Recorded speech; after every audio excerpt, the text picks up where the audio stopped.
um opositor de Maduro morreu na cadeia. Uma reportagem que eu estava citando é uma de 2 Alfredos. Então vamos recapitular novamente. Em julho de 2024, na Venezuela, Nicolás Maduro se declarou vencedor de uma eleição considerada fraudulenta pela comunidade internacional, que reconheceu, vocês vão ver aqui do lado, Edmundo González como legítimo ganhador. Ele era o candidato dessa que está na foto junto com ele, a Maria Corina Machado, líder direitista que ela própria foi barrada de disputar a presidência pelo regime. E esse é o primeiro dos 2 Alfredos que eu citava. O Alfred Nobel. A Maria Corina Machado vai à Noruega na quarta-feira, acompanhada de uma série de dignatários. Tem aí presidente do Panamá, o Javier Milei da Argentina, Daniel Noboa do Equador. Vocês estão vendo aí parte da delegação, que deve incluir ainda Maria Elvira Salazar, a parlamentar americana, tão conhecida no Brasil quando segurou aquela foto do ministro Alexandre de Moraes em uma audiência no Congresso americano. Ela que tem origem cubana e é tradicionalmente uma militante anticomunista. O outro Alfredo é esse que a gente vai ver agora aqui do lado, o Alfredo Dias. O regime venezuelano confirmou no final de semana que ele morreu no cárcere. Ele tinha 56 anos. Dias era um opositor do regime de Maduro que chegou a ser governador do estado de Nova Esparta no país entre 2017 e 2021. Desde novembro do ano passado ele estava preso por, aspas, incitação ao ódio e terrorismo depois das eleições. A oposição responsabilizou a ditadura chavista pela morte dele, e os relatos da família também alegam isso. Vamos passar por alguns deles. Primeiro a gente tem a filha aqui. Essa então é a filha de Alberto Dias Figueroa, Dalianis Dias, falando em novembro do ano passado. A las 8:30 de la mañana fue la última vez que hablé con él. Me informó que había sido detenido en el estado portuguesa, en un comando pues del REDI, y el cual estaba esperando que le dijeron que lo iba a entrevistar una comisión del SEBIN. Desde esa hora hasta esta hora no hemos sabido absolutamente nada de mi papá, pues ya son las 5 de la tarde, en Venezuela son las 6 de la tarde. Queremos saber dónde está mi padre. Bom, ela viria a descobrir posteriormente que ele estava em um lugar tenebroso, o helicoide, uma prisão terrível na Venezuela. A gente vai entrar em mais detalhes a respeito do que é o helicoide, mas ela disse depois, isso foi agora no final de semana, que ele tinha problemas de saúde anteriormente e que a negligência do regime venezuelano seria uma forma de matá-lo. Confira o vídeo dela nesse final de semana. Que a mi padre lo mataron lentamente. El pasado 24 de noviembre, cuando lo detuvieron, mi papá quería salir del país buscando asistencia médica. Padecía de una enfermedad que debía de ser atendida. Y en Venezuela no podía. Cuando lo detienen, se les dio conocimiento de que debía tener tratamiento y le hicieron caso omiso. En 1 año y días lo mataron.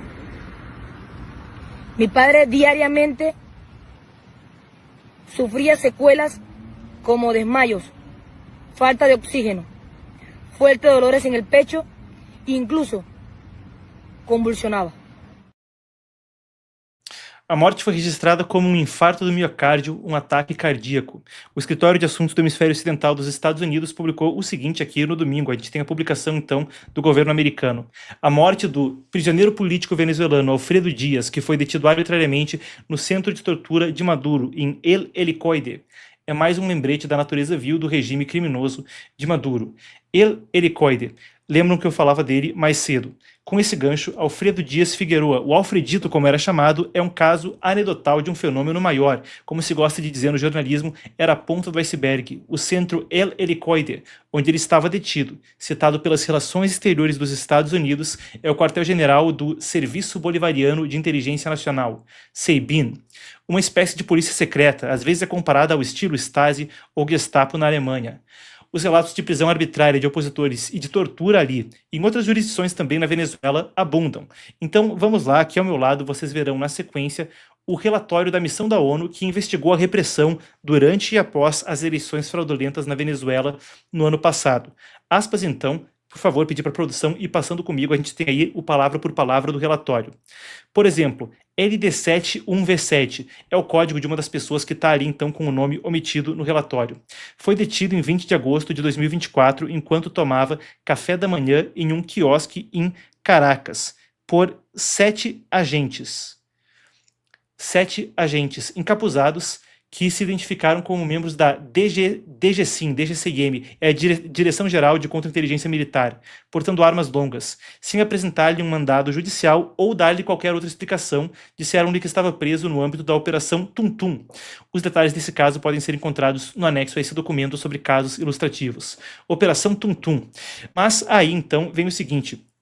Dias depois, também em Caracas, um opositor político que viajava em um veículo com outras pessoas foi interceptado por vários SUVs sem identificação e com vidros escuros, dos quais vários homens encapuzados saíram, depois de apontar armas para ele e levaram-no à força para El Helicoide.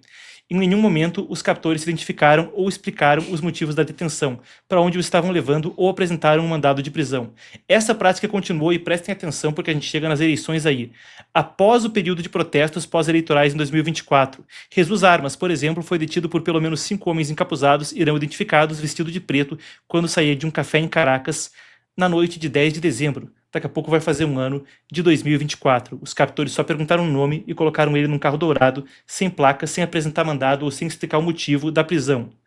Aí está então o registro da missão que observava isso da ONU. Isso aí a gente começa a entender, mas para além da ONU tem entrevista de sobrevivente. Aqui do meu lado vocês vão ver um outro homem, Vitor Navarro, que em entrevista ao portal Le Tercera, um outro portal aí em espanhol na internet, disse o seguinte: fui torturado e vi como outros foram torturados. Se eu tivesse que dar uma definição, seria que é o centro de tortura onde se cometem as piores atrocidades que o regime de Maduro e Diosdado Cabello, número 2 do chavismo, cometem dentro do país. Isso é então o que se diz a respeito de El Helicoide, onde estava o Alfredo Dias Figueroa, morreu no final de semana. Aos números, para a gente entender a escala da coisa. Nos protestos após a eleição de 2024, as reportagens das fontes estão aqui. A ONG Provea cita ao menos 2.229 prisões e 24 mortes. Próxima, em agosto desse ano, outra organização que monitora o caso, a Foro Penal, que é talvez a principal organização monitorando a quantidade de presos políticos na Venezuela, fala em pelo menos 816 deles, melhor dizendo, ainda em detenção. Então, 816 presos, 15 mil militares americanos no Caribe, 2 Alfredos e um prêmio Nobel. A gente encerra a cobertura de hoje sobre Venezuela com o final do vídeo, publicado no final de semana pela filha de Alfredo Dias, que, como encerrar melhor, um recado de esperança, pelo menos, no meio de uma história trágica.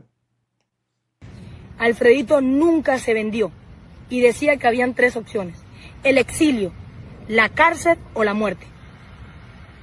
Pero no se iba a rendir. Murió como siempre quiso, en la batalla